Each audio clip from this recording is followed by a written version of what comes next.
जल जीवन का आधार है। यह प्रकृति का सबसे कीमती उपहार है जो सभ्यताओं का निर्माण करता है और जीवन का पोषण करता है।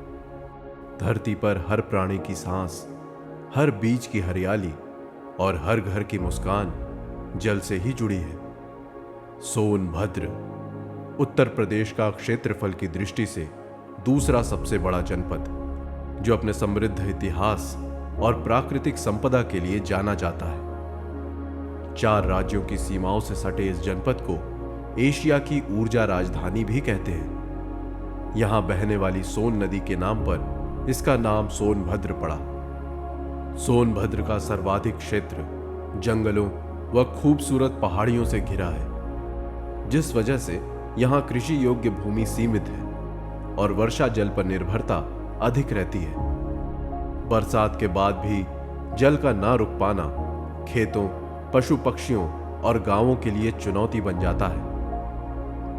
इस विकट समस्या को देखते हुए जिला अधिकारी सोनभद्र की पहल पर और मुख्य विकास अधिकारी के नेतृत्व में जिला प्रशासन ने एक बड़ा संकल्प लिया। जल संरक्षण का महाअभियान और वित्तीय वर्ष 2025-26 में जल संरक्षण और संवर्धन के लिए 1212 परियोजनाओं को धरातल पर उतारा गया। जनपद सोनभद्र में अधिकांश कृषि वर्षा जल पर निर्भर होने के कारण यहाँ जल संरक्षण की अत्यंत आवश्यकता है। और यहाँ पर पथरीली ज़मीन थी, ऊंची नीची ज़मीन है, तो कई बार यहाँ बारिश होती थी तो वो पानी पूरा बह करके निकल जाता था। तो water was a major problem in this district. इसके दृष्टिगत यहाँ पर काफ़ी जलाशय और तालाब बनाए गए हैं। तो एक स्ट्रैटेजी बनाई गई कि क्यों ना छोटे छोटे चेक डैम्स बना करके इस बारिश के पानी को इन नदी नालों में रोका जाए, जिससे ये रुका हुआ पानी वाटर रिचार्ज का काम करे, नीचे ग्राउंड लेवल में रिचार्ज हो और साथ ही जो उसके आसपास किसान हैं उसमें पंप डाल करके उससे अपनी भूमि को सिंचित कर सके।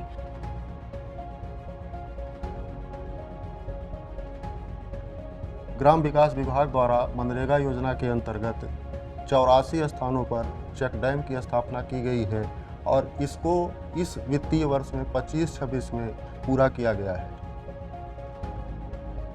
चेक डैम की स्थापना होने से जो नदी नालों के पानी से सिंचाई की सुविधा है उसमें 610 हेक्टेयर भूमि की सिंचन क्षमता में वृद्धि हुई है।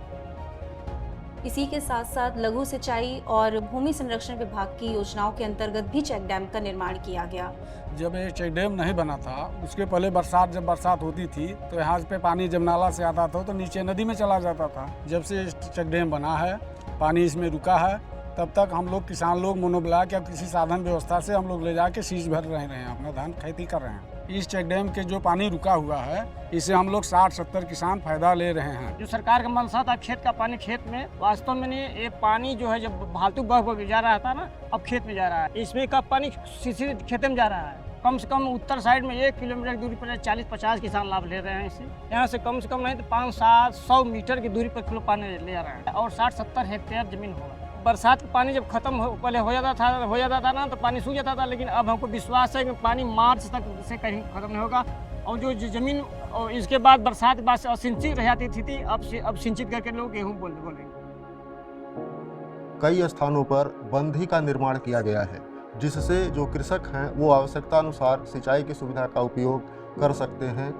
मनरेगा द्वारा 223 स्थानों पर बंधी निर्माण किया गया है। इसके अलावा लघु सिंचाई विभाग और भूमि संरक्षण विभाग द्वारा भी बंधी निर्माण किया जा रहा है। चूँकि एक जो वाटरशेड डेवलपमेंट है वो केवल पानी को रोक करके पूरा नहीं होता, तो इसके साथ साथ हमने कई सारे काम जैसे कि खेत तालाब का निर्माण, मेड़बंदी का काम, हाफ मून बंडिंग, इस तरह के कई सारे सॉइल वर्क किए, अर्थ वर्क किए, जिससे कि जो ज़मीन पहले कृषि योग्य नहीं थी तो उसको बाद में कृषि योग्य बनाया गया।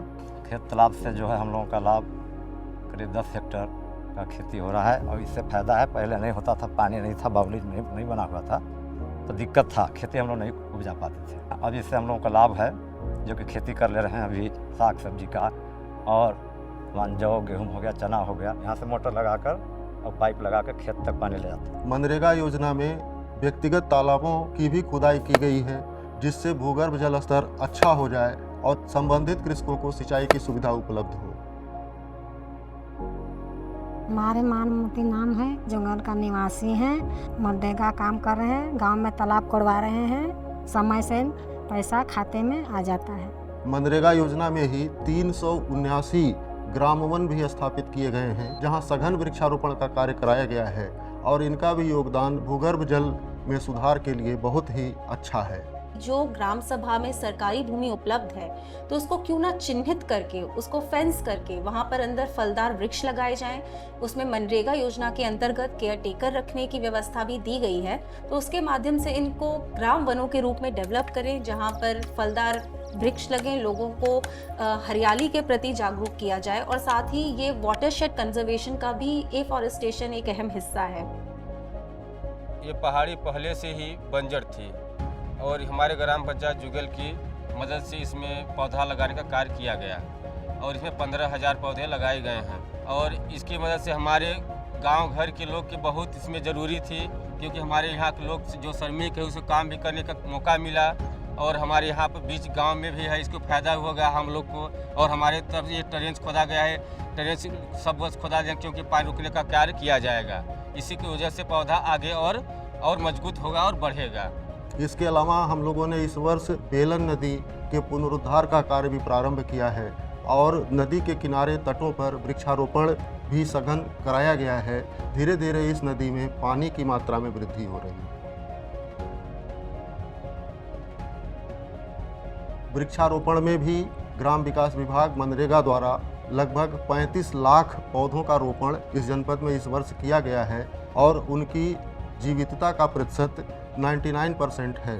जो पौधे क्षतिग्रस्त हुए हैं उनको भी हम लोगों ने उसको रिपेयर, उसको दूसरे पौधे उनकी जगह पर लगाने का कार्य किया जा रहा है। इसके अलावा जनपद को हरित क्षेत्र बनाने के लिए, भूगर्भ जल में सुधार के लिए अन्य विभाग भी इन योजनाओं में लगे हुए हैं। इन्हीं के साथ में हम लोगों ने और भी कई सारी योजनाएं, जैसे कि पंचायती राज विभाग द्वारा जो रिचार्ज स्ट्रक्चर्स बनाए जाते हैं जिससे कि जो ग्राउंड वाटर है वो रिचार्ज हो सके, इन सभी योजनाओं को एक कन्वर्जेंस के माध्यम से स्ट्रैटेजी बना करके ईयर ऑन ईयर बेसिस पे ये प्लानिंग करके कि हर साल ऐसे कुछ स्ट्रक्चर्स को हम ऐड करते जाएंगे, जिससे सोनभद्र जनपद में ये जो पानी की समस्या है इससे कुछ हद तक निजात पाई जा सके। और साथ ही जो कैंपेन है कैच द रेन, कि बारिश की हर एक बूंद को हमें कैप्चर करना है, हर एक बूंद से एक किसान का जीवन सिंचित हो, एक नई भूमि सिंचित हो, कुछ वृक्ष सिंचित हो, उस क्रम में हमारी ये कुछ प्रयास हैं। सरकार के इन अथक प्रयासों ने सोनभद्र की तस्वीर बदल दी है। इन प्रयासों ने न केवल जल का संरक्षण किया है, बल्कि किसानों और नागरिकों के चेहरों पर खुशी और समृद्धि की एक नई लहर ला दी है।